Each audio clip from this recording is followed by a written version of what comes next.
At some point, you stop trusting yourself. Not all at once. Not because of one big moment you can point to.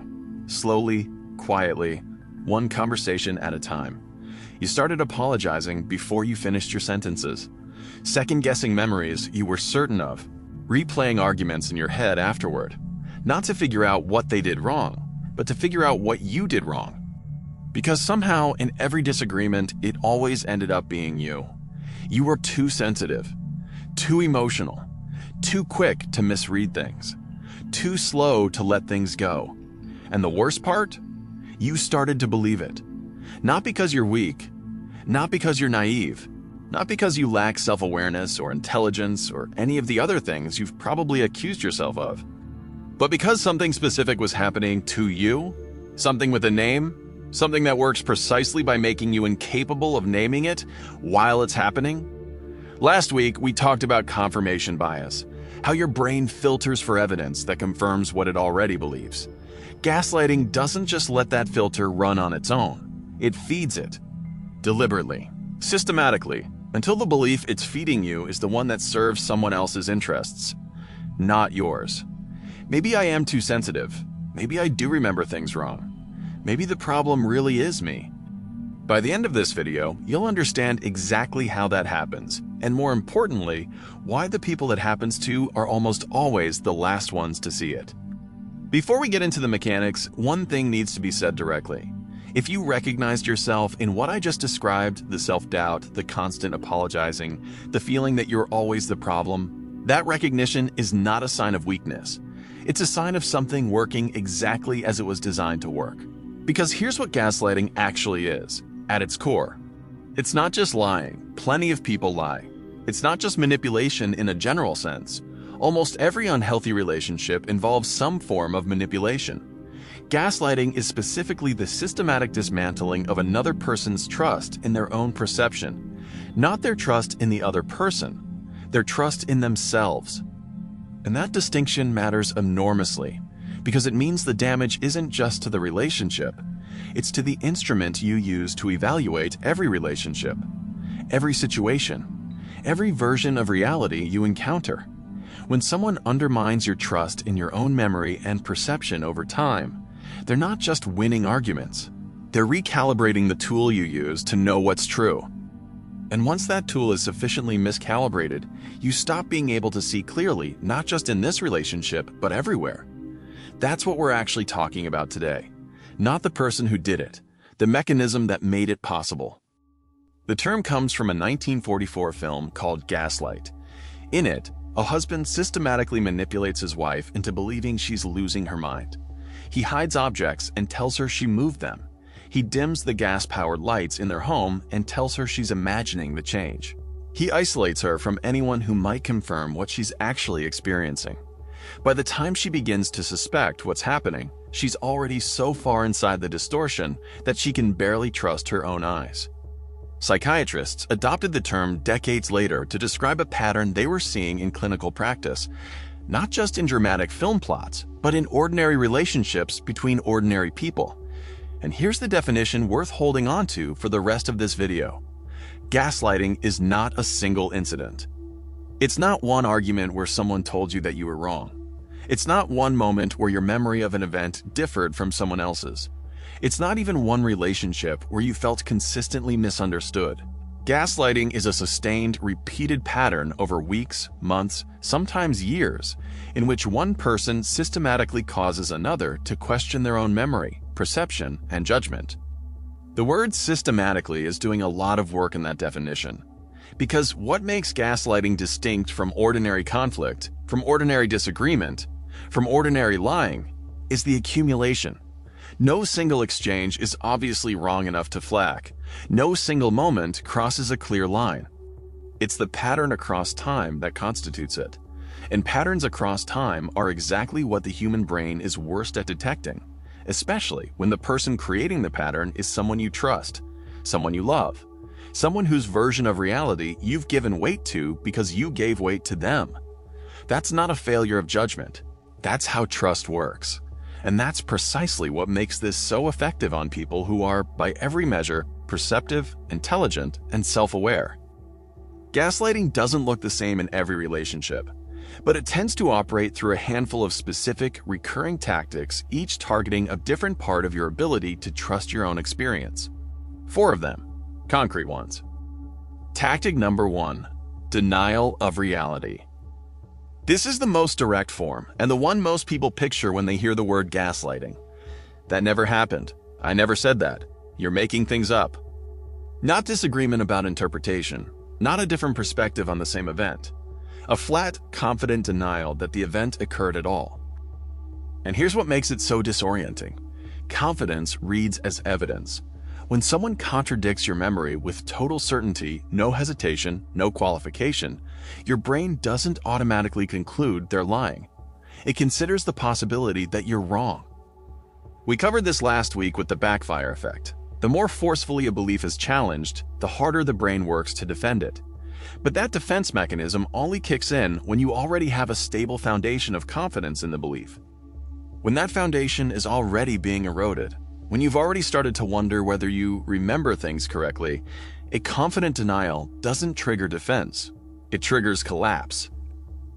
Tactic 2, trivializing. This one rarely looks like an attack. It looks like perspective. You're too sensitive. You're overreacting.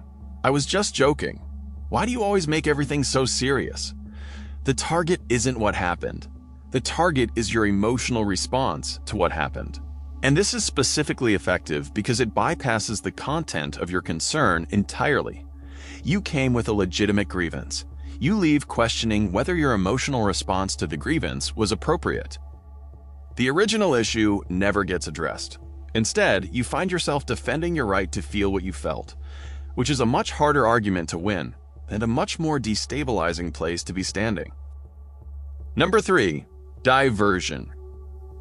You raise a concern, and before you finish explaining it, the conversation has somehow become about something you did 3 weeks ago, or about how you always bring things up at the wrong time, or about how exhausting it is to deal with your constant complaints.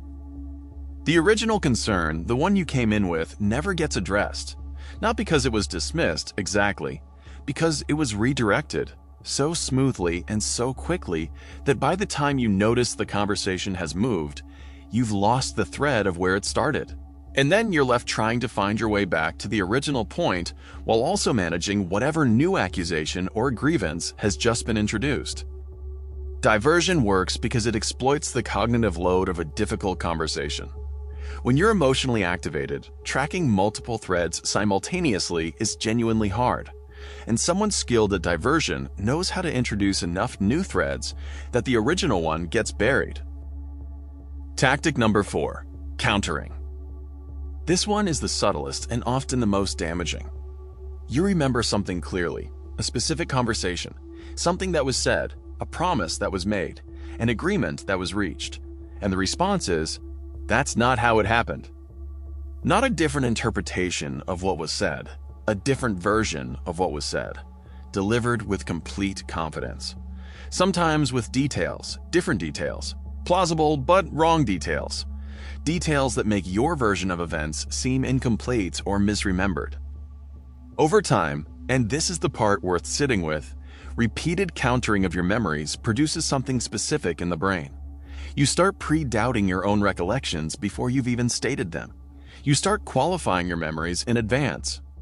"I think you said," instead of "you said." You stop trusting what you know in favor of deferring to what they're certain of. And once you've stopped trusting your own memory, you've lost one of the primary tools available to you for evaluating whether what's happening to you is real. Here's the question that matters most.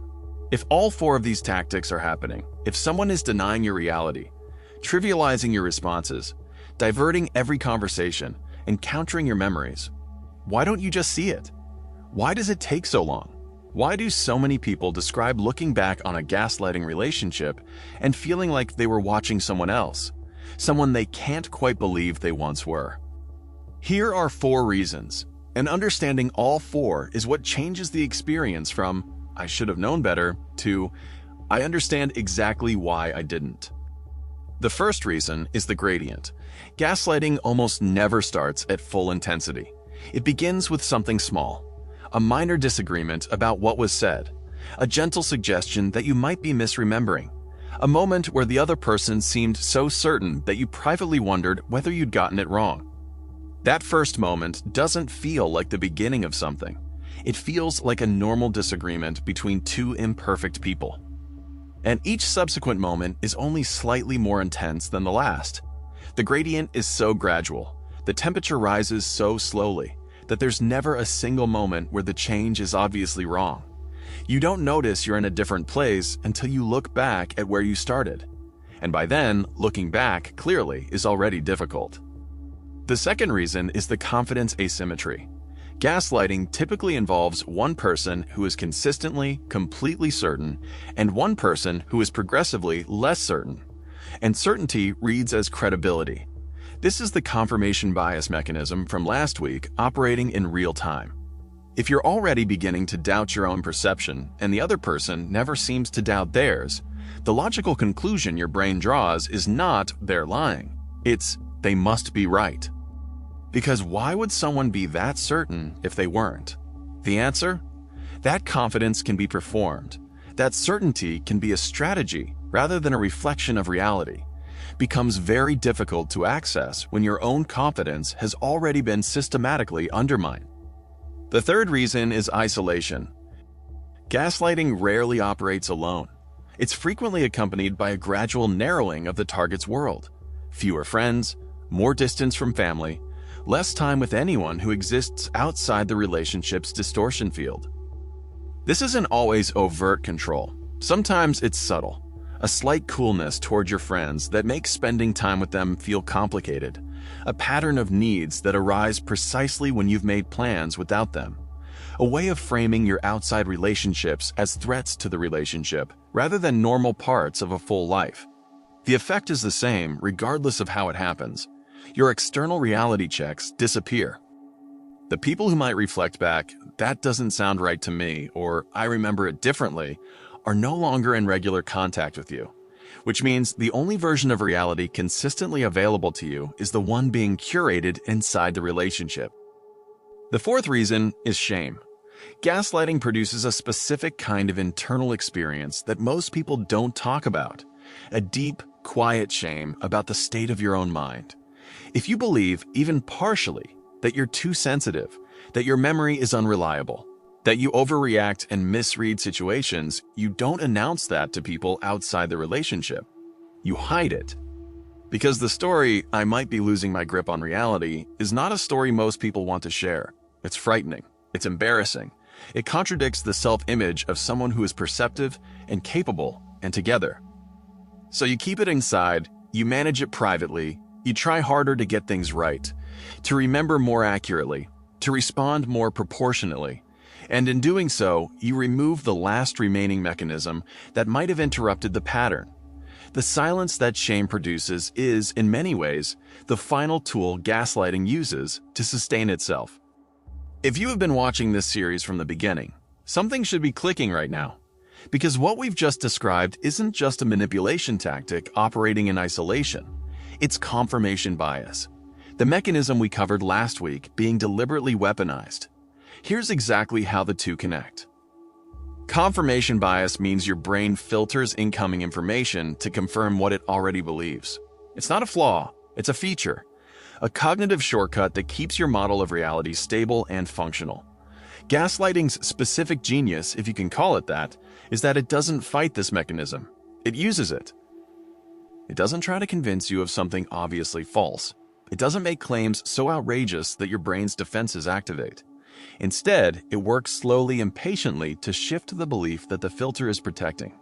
First, the belief is, "I am a perceptive, reliable person who trusts my own judgment."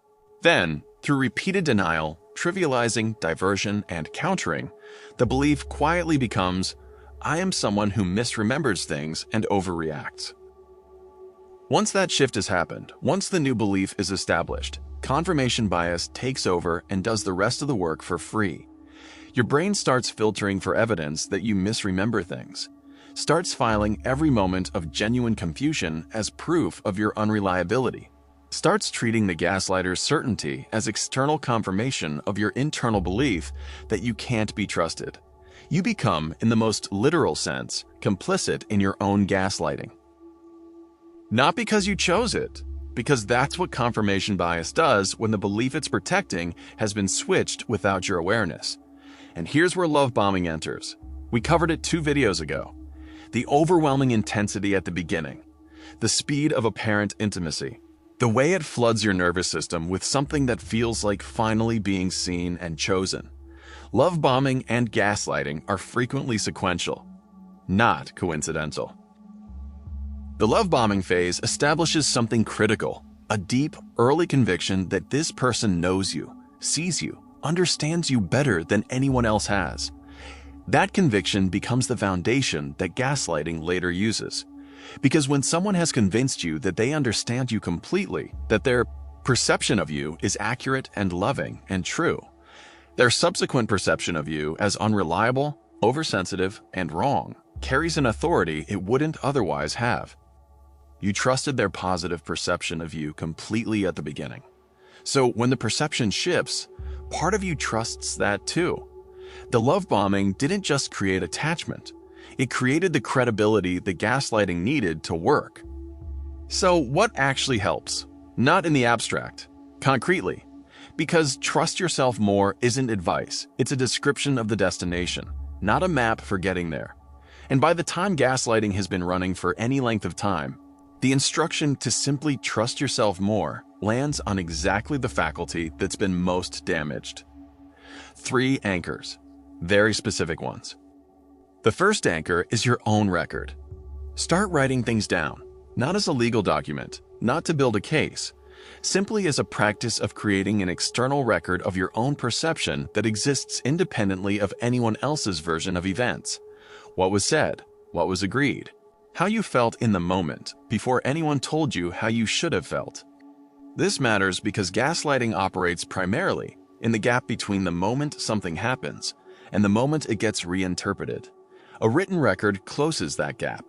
It gives you access to your perception before it was contested, the version of events that existed before certainty and confidence and repetition had a chance to work on it.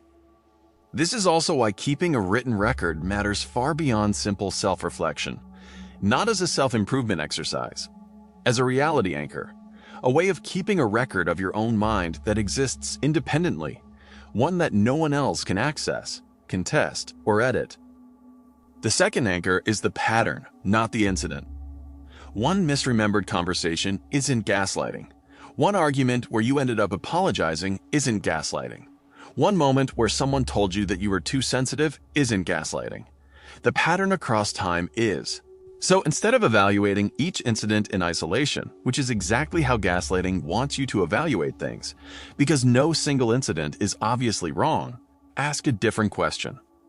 How do I consistently feel after conversations with this person? Not in the good moments, in the ordinary ones, in the difficult ones.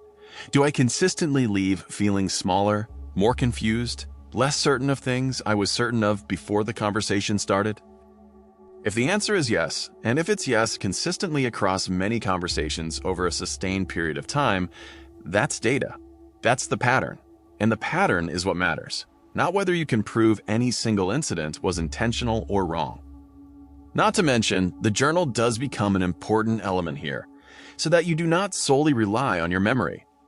The third anchor is one external reality check. One person. Outside the relationship, someone who has known you across different contexts and different periods of your life. Not to tell you what to do, not to validate every grievance, simply to occasionally reflect back what they observed, because gaslighting depends on the absence of external reference points.